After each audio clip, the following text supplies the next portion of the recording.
नमस्कार, आदाब। मैं हूं आपका दोस्त और होस्ट मोहम्मद अनस सिद्दीकी। आप देख रहे हैं वॉइस ऑफ पॉलिटिक्स।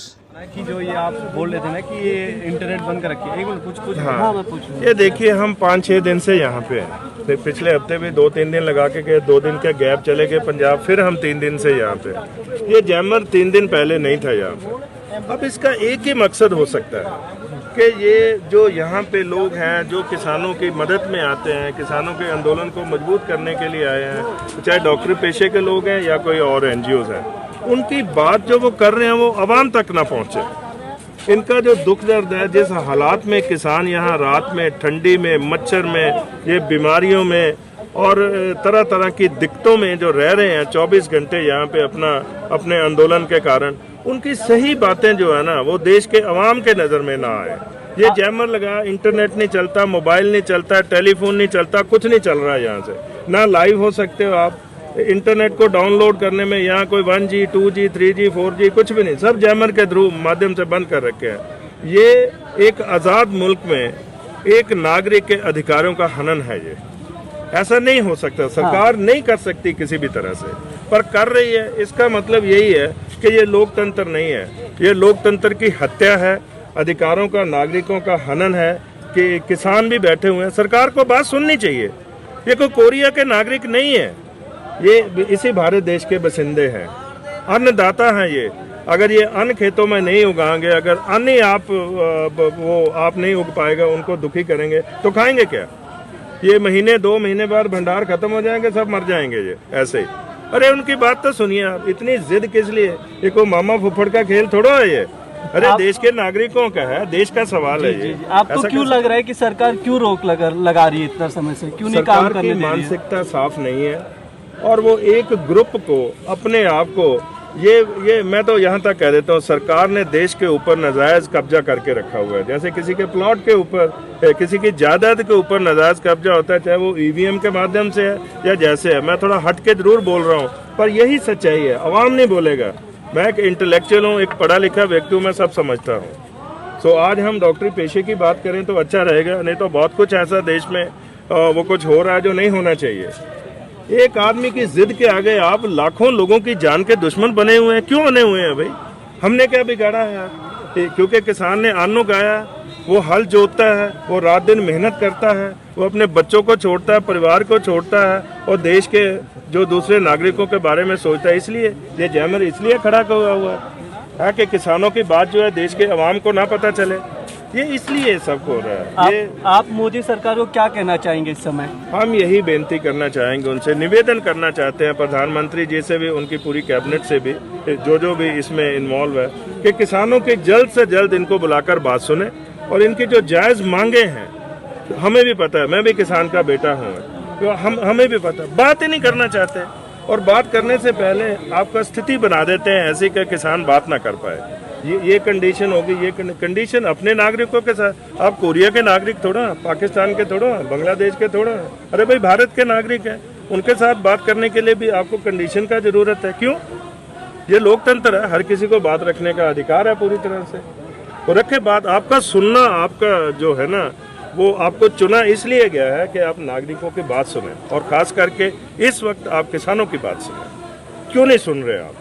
आपको क्यों लगता है कि सरकार क्यों नहीं सुन रही है? इसकी वजह क्या है? वो दबाना चाहती है, किसानी को खत्म करना चाहती है, किसानी को बर्बाद करना चाहती है।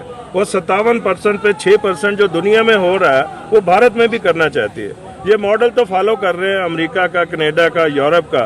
अरे भाई हमारे देश की स्थितियां बहुत फर्क में है, उनसे बहुत अलग से हैं। यहाँ गरीबी है, अनपढ़ता है, वो हर तरह का कोई फैसिलिटी नहीं है। हमें अपने हिसाब से चलाइए। आप अमेरिका को देखकर यहाँ लागू मत करें, वो नहीं है। वहाँ किसानी भी खत्म हो रही है, तो वहाँ भी उनका टारगेट यही कि 5-6% पे आ जाए और किसान एक मजदूर बन जाए, ये दोबारा से मुजारा बन के रह जाए। ये मालिकाना हकूक खत्म करते हैं इनके। जी शुक्रिया, थैंक यू। कैप्टन साहब, ये तो बच्चे बच्चे को पता है पंजाब में तो कि कैप्टन और बादल अंदर से एक हैं। असल में इनके फ्रेंडली मैच कई सालों से, दहाकों से इनके फ्रेंडली मैच की वजह से ही ये दिन देखने पड़ रहे हैं। इनके फ्रेंडली मैच की वजह से ही पंजाब के लोग ये सजा भुगत रहे हैं। और इन दोनों के, इन बादल और कैप्टन पर भ्रष्टाचार के अनेकों जो है पर्चे हैं, इन पर आरोप हैं, तो इनकी फाइलें ईडी के पास पड़ी हैं। तो ईडी का जो ताला है उसकी चाबी मोदी जी के पास है। तो ये तो अपने आप को बचाने की लड़ाई लड़ रहे हैं, ये किसानों की लड़ाई कतई नहीं लड़ रहे। सो इसलिए जब ये किसान पंजाब से आ रहे थे दिल्ली की तरफ, तो अरविंद केजरीवाल जी की सरकार को दिल्ली पुलिस ने कहा, केंद्र सरकार ने कहा 9 स्टेडियम दे दो, हमने जेल बनानी है। क्यों भाई? कोई जंगी कैदी रखने हैं आपने वहां पे? कोई देश के दुश्मन आ रहे हैं कोई? इनका मकसद था इनको अलग अलग जेलों में बंद करके इस आंदोलन को खत्म करने का, कुचलने का। लेकिन अरविंद केजरीवाल की सरकार ने, अरविंद केजरीवाल जी ने इसकी अनुमति नहीं दी कि ये शांतिपूर्ण प्रदर्शन करने आ रहे हैं, संविधान में हक है, हम जेल बनाने नहीं देंगे किसी भी स्टेडियम को। तो उस बात से चिड़े हुए हैं। अब कोई आरोप लगा देते हैं, कभी कोई कुछ आरोप लगा देते हैं, लेकिन मैं स्पष्ट करना चाहता हूं कि आम आदमी पार्टी जो है वो सेवा भावना से वहां सेवादार बन के काम कर रही है। उनके लिए मेडिकल फैसिलिटी, उनके लिए एम्बुलेंसेस, मोबाइल डिस्पेंसरीज, पानी पीने का और कंबल, मैट्रेस, कुछ भी अगर उनको चाहिए है तो हमारी टीमें जो हैं वो बिना किसी आम आदमी पार्टी का झंडा लिए या कोई बैच लगा के या कोई टोपी पहन के, तो आम आदमी पार्टी के कार्यकर्ता, मंत्री, एमएलए सबको अरविंद केजरीवाल जी का एक ही निर्देश है कि हमने सेवा करनी है।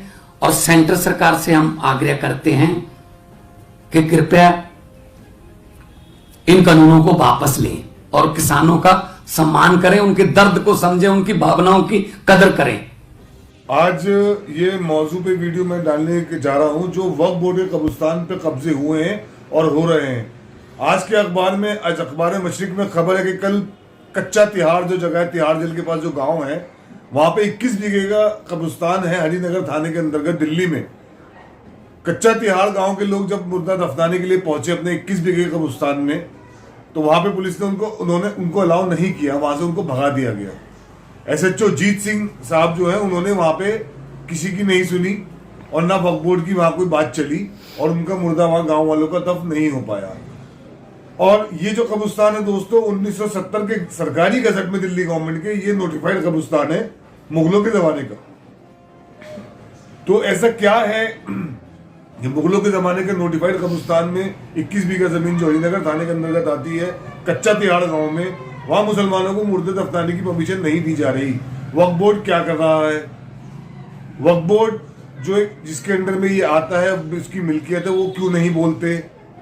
दोस्तों पहले कब्जे हो चुके हैं, मस्जिद नील को आप हार चुके हैं, महरौली वाली, उत्तम नगर कब्रिस्तान केजरीवाल साहब हमसे छीन चुके हैं, निजामुद्दीन की लाल मस्जिद हमसे जा चुकी है उसकी जगह। मेरी आपसे गुजारिश है कम से कम इसको बचा लीजिए, कच्चा तिहाड़ कब्रिस्तान को बचा लीजिए। इस पर कब्जा हो चुका है, SHO की मिली भगत से वहां पे RSS वाले और ये बजरंग दल वालों ने आके खूब शोर मचाया और वहां पे मुर्दा दफन नहीं हो पाया। मेरी गुजारिश है वक्फ बोर्ड से, चेयरमैन वक्फ बोर्ड अमानतुल्लाह खान साहब कोई एक्शन करें। पहले एक्शन नहीं ले पाए मगर अब कम से कम ले लें। अब तीसरी बार आप चेयरमैन बन के आए हैं, ताकतवर हैं आप, आपकी सरकार है दिल्ली में, आप वक्फ बोर्ड के चेयरमैन हैं। इस कब्रिस्तान को बचाइए, ये आपका शरई फरीजा है और ये आपका काम है, आपको ये करना है। कब्रिस्तानों के हालात बहुत बुरे हैं, ओखला में तो टूटे फूटे कब्रिस्तान है और वहां तो कब्जे ही हो गए हैं। तो आप इसका संज्ञान लें। और केजरीवाल साहब, आपकी सरकार में मुसलमानों को बहुत नुकसान हो रहा है। आपने हमसे उत्तम नगर कब्रिस्तान छीना, आपने मस्जिद नील को छीन ली हमसे, आपने लाल मस्जिद की जगह निजामुद्दीन की छीन ली और दीगर कब्रिस्तान जिसके लिए मैं आपको दे सकता हूँ वक्फ बोर्ड पे कब्जे किए जा चुके हैं और सरकार ने हमसे छीन ली है। दोस्तों ये इन्फॉर्मेशन आगे बढ़ा है, ये आज के अखबार में मशरिकी इसमें है खबर, आज के उर्दू के अखबार में, ये आप पढ़िए अखबार खरीद के, इसमें सारी डिटेल दी हुई है।